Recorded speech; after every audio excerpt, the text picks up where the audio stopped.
بسم اللہ الرحمن الرحیم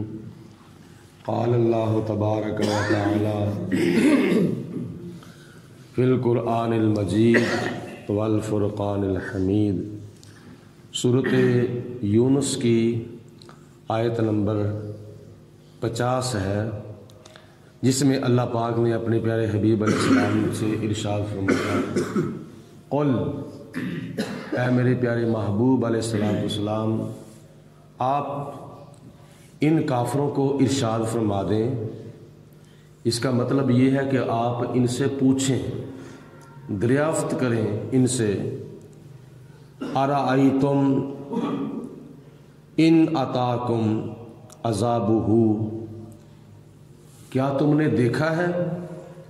کہ اگر تمہارے اوپر اس کا عذاب آ جائے، یعنی اللہ کا عذاب آ جائے تمہارے اوپر، کیا تم نے اس چیز کو دیکھا ہے؟ بیاتاً، رات کے کسی حصے میں جب تم سو رہے ہو، رات کو سونے کے دوران تمہارے اوپر اگر اللہ کا عذاب آ جائے، او نہارن، یا دن کو اللہ کا عذاب آ جائے جب تم کاروبار کر رہے ہو، ماذا یستعجل منہ المجرمون، تو یہ مجرم لوگ جو ہیں یہ کس چیز کی جلدی مچا رہے ہیں؟ یعنی جب حضور علیہ السلام اور حضور علیہ السلام سے پہلے جو اللہ کے نبی تشریف لائے تھے، وہ اگر اپنی قوموں کو سمجھاتے تھے تو ان کی قومیں نہیں سمجھتی تھیں، تو پھر اللہ کے نبی ارشاد فرماتے تھے کہ تمہارے اوپر عذاب آ سکتا ہے، تو آگے سے وہ سمجھتے نہیں تھے یا ڈرتے نہیں تھے کہ شاید ہمارے اوپر اللہ کا عذاب آ جائے۔ آگے سے وہ کہتے تھے کہ جس عذاب کو آپ نے لانا ہے لے آؤ، اور جلدی لاؤ ہمارے اوپر عذاب کو، یعنی وہ آگے سے اس چیلنج کو قبول کر لیتے تھے بطور طنز اور بطور تمسخر، بطور مذاق۔ اس چیلنج کو قبول کرتے ہوئے کہتے تھے کہ جس عذاب کو تم نے لانا ہے لے آؤ، اور جلدی عذاب لے آؤ۔ تو اللہ تعالیٰ ارشاد فرماتا ہے، ثم اذا ما وقع، تو کیا پھر جب اللہ کا عذاب آ جاتا، آمنتم بہ الآن، تو پھر ان کو فرمایا جاتا کہ کیا تم اب اللہ تعالیٰ کے اوپر ایمان لاؤ گے؟ جب اللہ کا عذاب آ گیا ہے اور عذاب سے ڈر کر یا عذاب سے بچنے کے لیے تم اللہ پر ایمان لاتے ہو،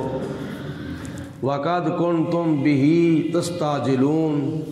اور حالانکہ تم اس عذاب کو طلب کرنے میں بڑی جلدی مچا رہے تھے، یعنی وہ اللہ کے نبیوں کی باتوں کو برداشت نہیں کرتے تھے کہ ہم اگر اللہ کے نبی کی بات کو برداشت کر جائیں تو اس میں ہمارا کیا بگڑتا ہے؟ نہیں، ایسا نہیں کرتے تھے، بلکہ فوراً آگے سے مقابلہ کرتے تھے، لے آؤ جون سا عذاب تم نے لانا ہے، لے آؤ جون سا تم نے قہر لانا ہے۔ تو اللہ پاک ارشاد فرماتا ہے، ثم قیل للذین ظلموا، پھر قیامت کے دن ان کافروں کو جو ظالم ہیں، جنہوں نے ظلم کیا تھا اپنی جانوں پر بھی اور اوروں پر بھی، پھر ان کو کہا جائے گا قیامت کے دن، ذوقوا عذاب الخلد، اب تم ہمیشہ کا عذاب جو ہے وہ چکھو، یعنی ہمیشہ اور دائمی عذاب کو چکھو جس کے اندر تم نے ہمیشہ کے لیے رہنا ہے، اب اس عذاب کے اندر جا کے تم اس عذاب کو چکھو۔ حل تجزون الا ما کنتم تکسبون، تمہیں سزا نہیں دی جائے گی سوائے اس کے کہ جو تم نے کمایا ہے، یعنی جو تم نے دنیا کے اندر کمایا ہے آخرت کے لیے تمہیں اس کا اب بدلہ دیا جائے گا، تمہیں اب اس کی سزا دی جائے گی۔ تو اللہ پاک کی ذات بابرکات نے ارشاد فرمایا، وَيَسْتَنبِئُونَكَ، اے میرے حبیب علیہ الصلوۃ والسلام یہ لوگ آپ سے معلوم کرتے ہیں احق ہوا کیا وہ عذاب واقعی برحق ہے؟ قل اے میرے پیارے حبیب علیہ الصلوۃ والسلام آپ ان کو ارشاد فرما دیں ای وربی میرے رب کی قسم ہے انہ لحق بے شک وہ اللہ کا عذاب برحق ہے وما انتم بموجزین اور تم اس کو عاجز نہیں کر سکتے، یعنی اللہ پاک کی ذات جو ہے وہ علی کل شیء قدیر ہے، وہ حی و قیوم ہے، وہ حکیم ہے، وہ علیم ہے، وہ بصیر ہے، وہ ہر چیز پر قادر ہے، وہ جو چاہے جب چاہے کر سکتا ہے، لیکن تم اس کو عاجز نہیں کر سکتے۔ مطلب یہ ہے کہ ایک خدا نہ خواستہ کوئی بندہ جرم کر لیتا ہے اور پولیس اس کے پیچھے لگ جاتی ہے تو وہ پولیس کو پکڑا ہی نہیں دیتا، پولیس اس کو صبح و شام دن رات پکڑنے کے لیے اس کے پیچھے بھاگتی ہے لیکن وہ پکڑا ہی نہیں دیتا۔ آخر کار پولیس کہتی ہے جا کر واپس کہ ہم نے بڑی کوشش کی ہے لیکن وہ ہم سے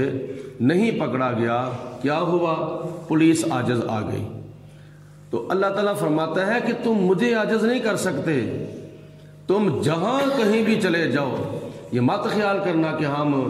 بھاگ جائیں گے، ہم دوڑ جائیں گے، تم جہاں مرضی چلے جاؤ لیکن میری قدرت کے قبضے سے تم باہر نہیں نکل سکتے۔ تو اللہ فرماتا ہے کہ تم دنیا کو تو عاجز کر سکتے ہو لیکن تم مجھے عاجز نہیں کر سکتے۔ اللہ پاک کی ذات بابرکات نے ان آیات بینات کے اندر اپنی پیارے حبیب علیہ الصلوۃ والسلام کے ذریعے کافروں کو متنبہ کیا ہے کہ خبردار کیا ہے کہ اے کافرو کیا تم نے وہ منظر دیکھا ہے کہ جب تمہارے اوپر عذاب آ جائے گا، رات کو جب تم سو رہے ہو، جب بندہ سویا ہوا ہو رات کو تو اللہ کا عذاب آ جائے، خدا نہ خواستہ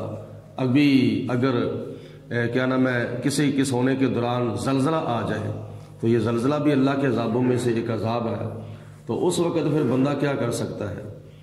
تو کچھ بھی نہیں کر سکتا سوائے توبہ کے۔ لیکن اللہ پاک فرماتا ہے کافروں کو کہ تم اس وقت توبہ کرو گے جب تمہارے اوپر عذاب آئے گا، جب عذاب سے بچنے کے لیے تم توبہ کرو گے تو پھر تمہاری توبہ جو ہے وہ قبول نہیں ہوگی۔ جیسا کہ وہ حضرت موسیٰ علیہ الصلوۃ والسلام نے جب اپنا عصا مبارک زمین کے اوپر پھینکا، ادھر سے جادوگروں نے بھی اپنی اپنی رسیاں زمین کے اوپر پھینکی تھیں، تو وہ موسیٰ علیہ الصلوۃ والسلام کا جو عصا مبارک تھا وہ کیا نام ہے اژدہا بن گیا، بہت بڑا سانپ بن گیا، اور اس سانپ نے وہ چھوٹی چھوٹی رسیوں کے جو سانپ بنے ہوئے تھے ان کے جادو اور ان کے کالے علم کے ذریعے وہ سارے سانپوں کو کھا گیا، نگل گیا سب سانپوں کو، اور نگل کر پھر وہ فرعون کے پیچھے لگ گیا۔ فرعون آگے آگے بھاگ رہا ہے اور یہ سانپ جو ہے وہ پیچھے پیچھے جا رہا ہے۔ تو جب اس نے مڑ کے پیچھے دیکھا تو میرے پیچھے تو موت آ رہی ہے، اب میری خیر نہیں ہے، تو اس وقت اس نے کہا تھا آمنت برب موسیٰ، میں موسیٰ کے رب پر ایمان لایا ہوں۔ تو اللہ فرماتا ہے اب تیرا ایمان جو ہے وہ قابل قبول نہیں ہے، تم نے سانپ سے اور میرے عذاب سے بچنے کے لیے یہ کیا نام ہے تماشا کیا ہے۔ اللہ فرماتا ہے کہ ایسے نہیں، میرے پیارے کلیم حضرت موسیٰ علیہ الصلوۃ والسلام نے تجھے کتنے معجزات دکھائے ہیں، تو نے ایک معجزہ بھی دیکھ کر اپنے کفر سے توبہ کی ہے اور خدائی کے دعوے سے توبہ کی ہے،